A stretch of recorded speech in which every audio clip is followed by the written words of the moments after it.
طويلة في الأمام إلى امبابي. امبابي يحاول المرور، يتقدم موديست امبابي، عرضية فهد المولد في المرمى، هدف ثاني للاتحاد.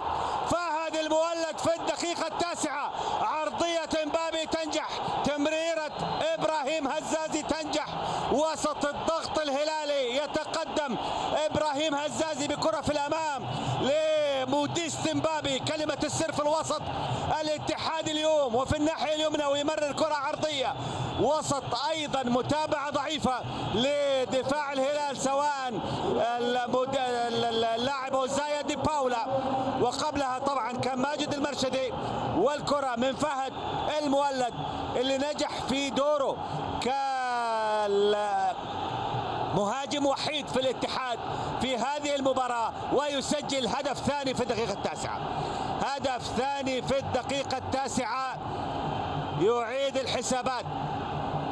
يعيد الحسابات الهلالية، يعيد الحسابات الاتحادية. الاحتياطي الهلالي كله يؤدي عملية الإحماء خارج أرض الملعب.